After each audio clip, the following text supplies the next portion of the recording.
Our long-awaited week 3 update is here.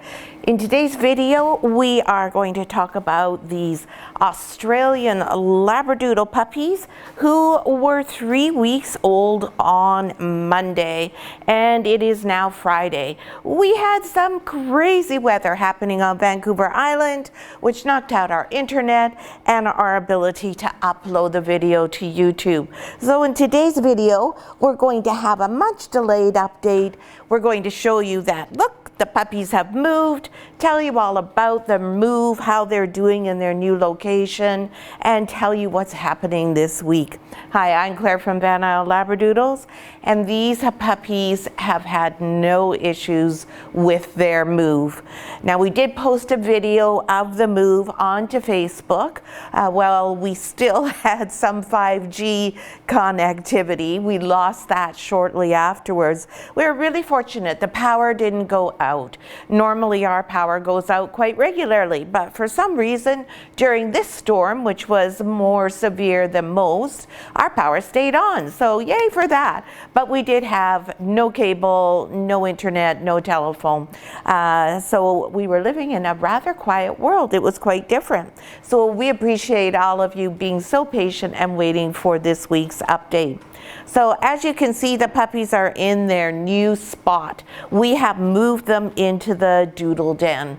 And as we've spoken about previously in this litter's video updates, they were ready to move because they are moving around. They needed space to start to move those legs, and they're ready to start interacting with the world.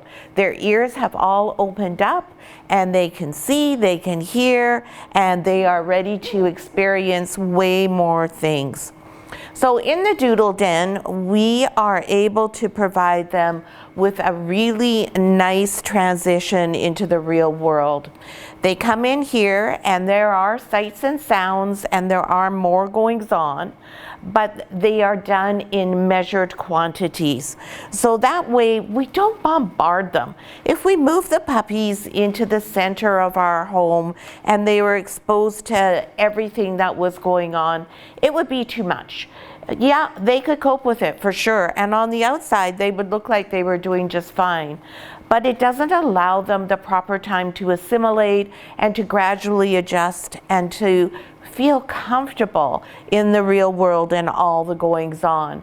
So I find it's really important that we do things gradually and comfortably and at a bit of a slower pace. And that tends to result in adult dogs who are more able to deal with any of the stressors of everyday life and to cope with new things with curiosity and interest as opposed to being really hesitant about it.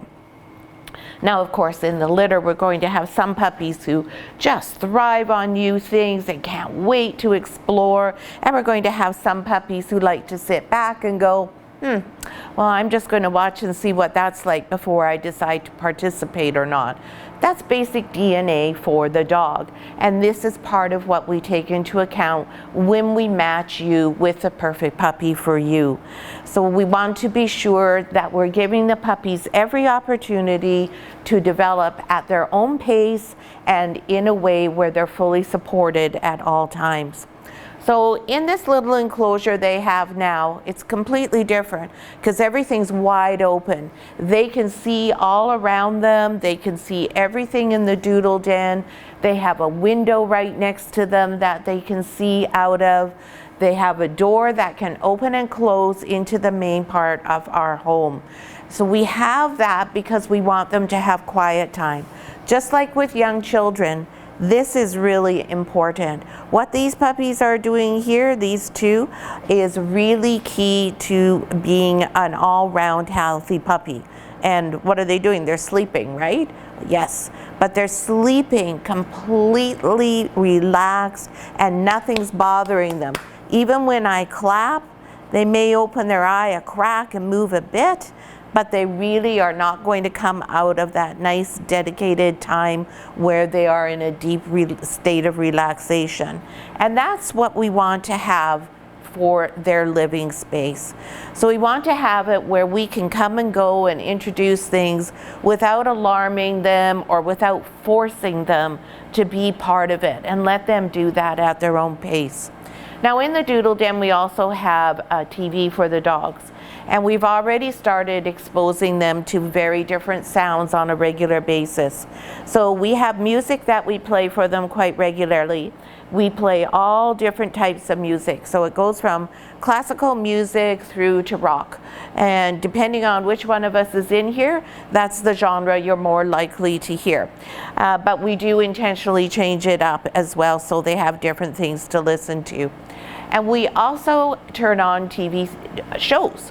So we will switch it between something like HGTV, for instance, where there's lots of talking all the time. There's also usually some sort of construction sound in the background.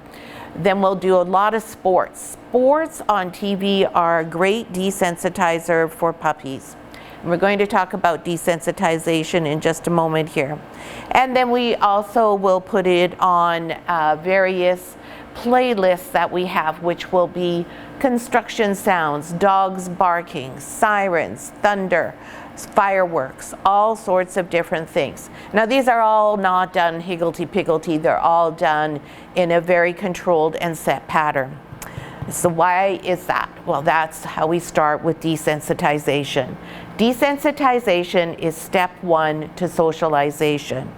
This time for your puppy is key. What these puppies are learning now, the interactions that they're having, the experiences that they're going through are what are going to form the malleable part of their temperaments. Yes, they all have a basic DNA that is not going to change, but the part of them that comes from nurture is what we are doing right now. And from week 3 through to when they go home to you, up to week 16, that is the essential and critical exposure time. What happens in those weeks is what forms the basis for your dog, and most generally cannot be altered particularly. Yes, for sure, if you have a dog who's had a terrible experience as a puppy, there is a hope that you can change them and have them learn to trust you. But those experiences will never leave them, and how they behave in the future, how they interpret things, the narrative in their head will always be influenced by what's happened to them as an infant. So what happens in your breeder's house for those first 8 weeks is very crucial to the type of puppy you get. And then when you take your puppy home at 8 weeks, from week 8 through to week 16, then that's up to you to continue on. And you'll find that your puppy will start to mold into more of what the atmosphere and environment is in your home and reflect your personality. Whereas when they go home from here at week 8, they're showing you and mirroring back what we have going on in our house and our personalities. But because they're still young, they're not going to stay like that. They're going to move into yours. And you're going to carry on and basically follow the same approach that we have started with the puppies. Now you can see they're really starting to play here. They're having lots of fun. When they finish nursing, they play with Joya. Joya's a really great mom in terms of interacting with her puppies. She really enjoys playing with them. She likes hanging out with them. She thinks it's pretty fun when they pull on her ears. She'll roll upside down and paw around with them, and she really has quite a good time. That's a really nice thing for a puppy. So what they're learning here is, oh, dogs are fun. Playing with dogs are fun. Older dogs are fun. They're safe. When they get a little bit older, then the puppies that are in Head Start will start spending some time with our dogs, and they'll learn that not all dogs are quite as much fun and friendly as Mom is.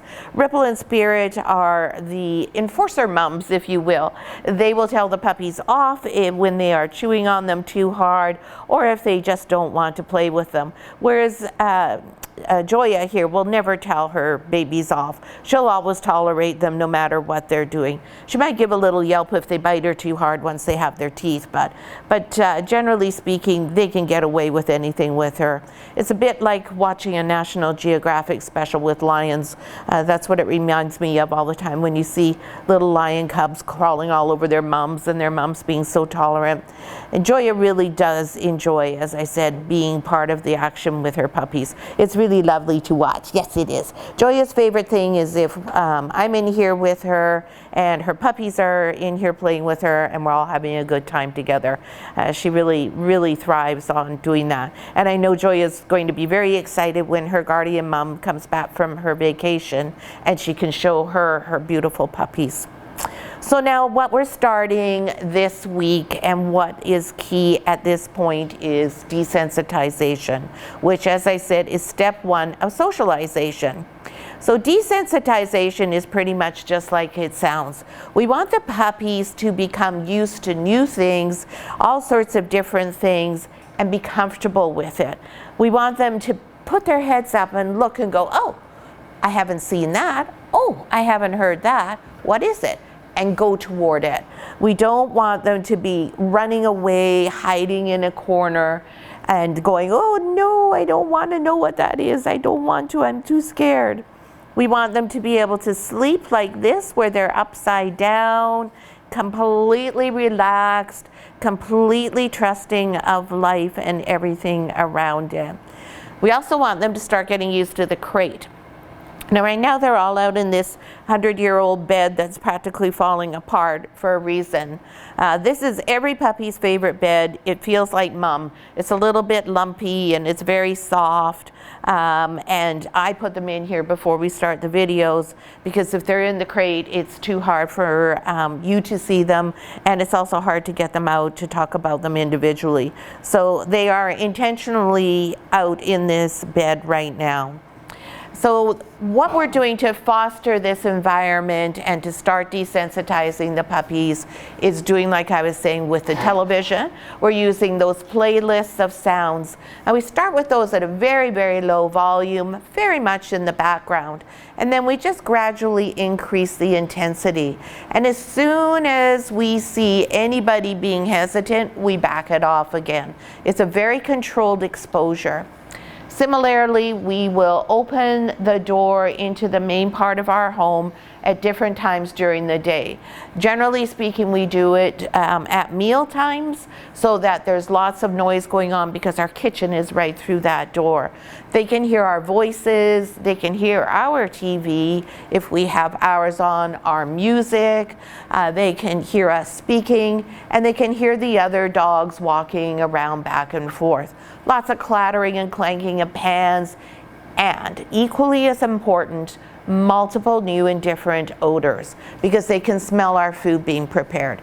And you may think that's nothing, but that's a big deal when you're a puppy and you've never been exposed to that sort of thing before. And up until now, these guys have been behind closed doors. So these are all new things. They're just getting bombarded with new things to process in their head.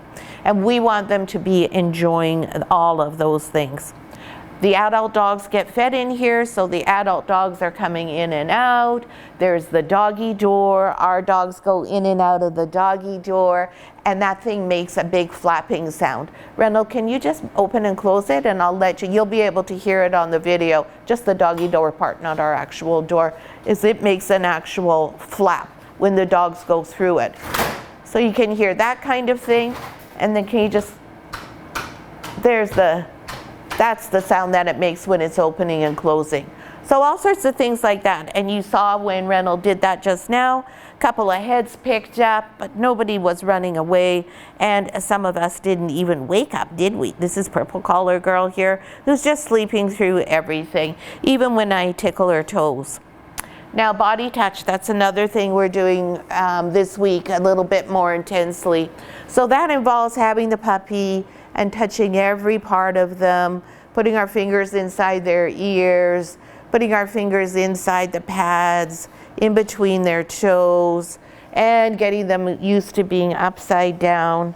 And if they There we go. We relax and we get a tummy rub, and then we come right back up again. Then we get a little bit of a cuddle and a huggle and a snuggle, and we get little kisses and loves. And we also have toys. Now, we don't have very many toys. We don't want to have a whole bunch of toys that all they're going to do is pee on and ignore. The whole purpose of introducing things is so that they do have new experiences. So over here we have a toy that hangs off of the X-Pen. And it's lots of lively colors.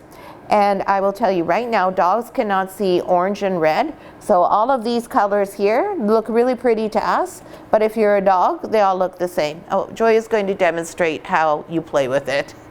So she will be showing her puppies how to play with it because she likes to play with it too. But there's a bit hanging down there that they can reach. And what's going to happen is when they walk by, this is just going to move. And that's all I really want right now, is that they go, oh, there's something over there that I'm not familiar with that's moving around. And then over here next to me we have Mr. Giant Monkey. This is not a dog-safe toy. So what is he doing in here? He's not dog-safe because he has glass eyes. These eyes could easily be taken off by a dog like Joya or an older puppy. So Mr. Monkey is here only for very young puppies who cannot do anything with the eyes, so that they're not a problem. His functionality is to be in here and just to be a big, new, different presence, so that the puppies can be comfortable with sharing their space with a stranger and not be afraid of anything that's different than they are.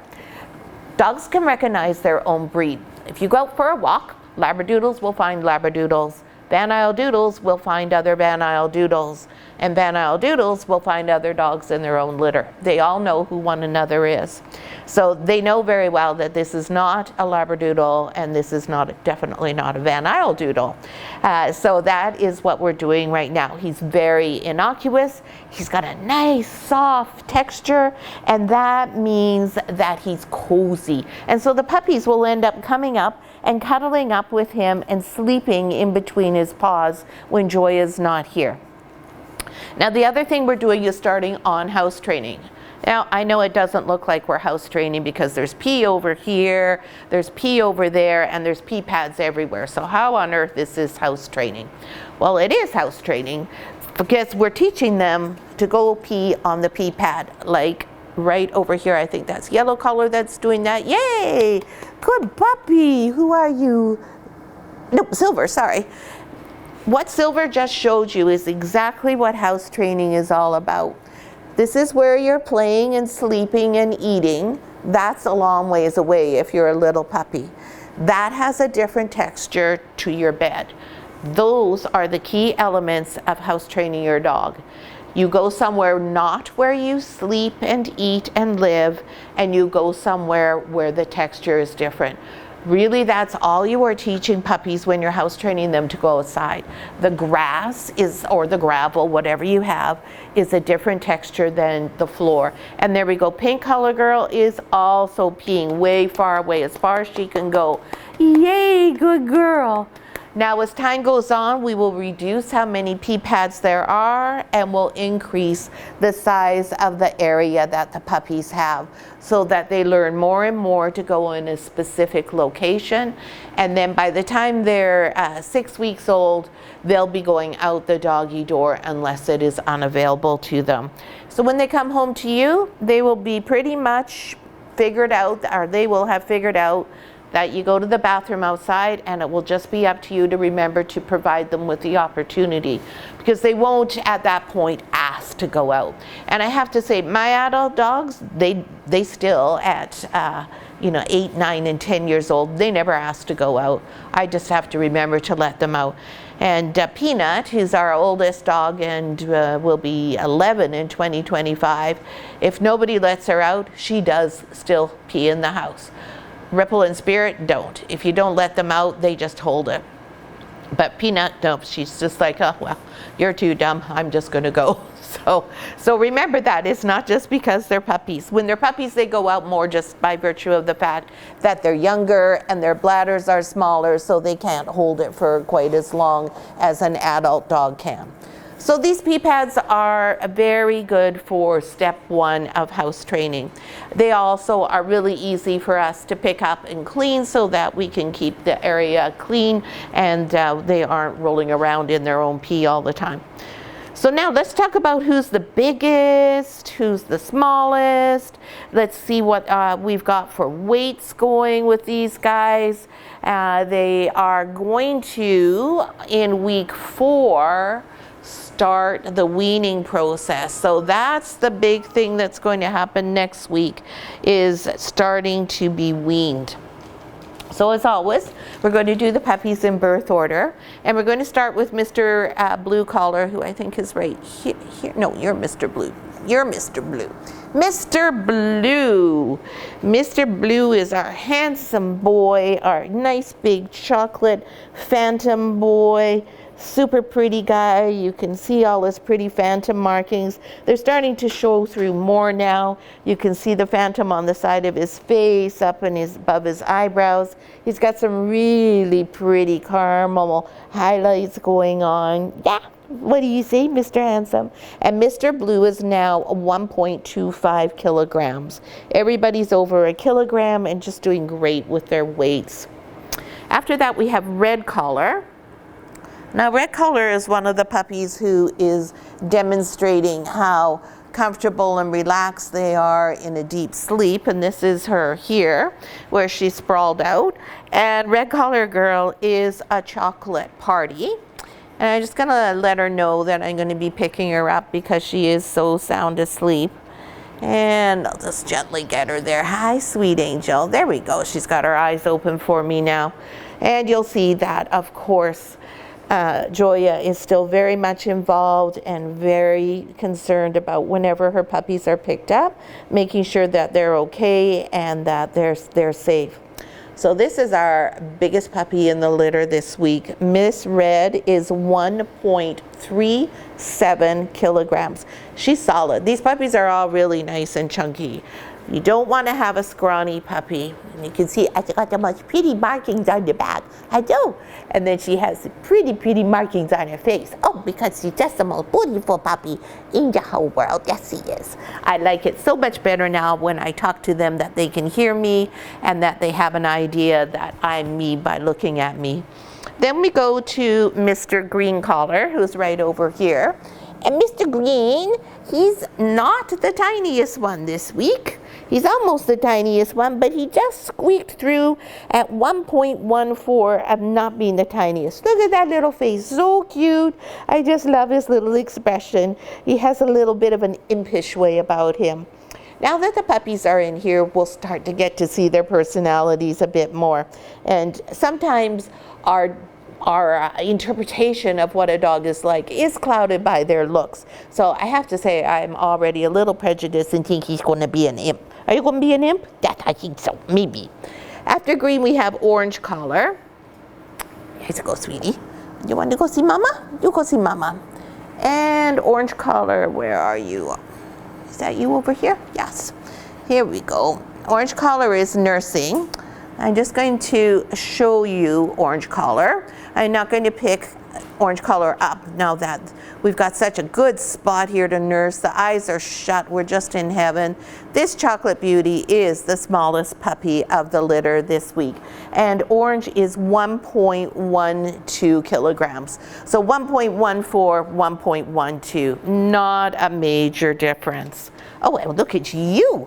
What are you doing? Oh, you're starting to want to play with people. Yes. Look at you go. Excuse your little bum because I can't remember who comes next. Oh, it's Pink. Pink Collar, who's right here. Pink is also nursing. I don't like to disturb them when they're nursing if they're really going at it, especially because Orange Collar just looks so happy there. Pink Collar Girl's also having a great time nursing. She's another one of the chocolate party girls. Such a beautiful dog, and my favorite ear markings because she has one almost all white and one all chocolate ear. I just love when we have the different ears. I think that's so attractive. She got a lovely big splash of chocolate on her back there. Just a beautiful puppy.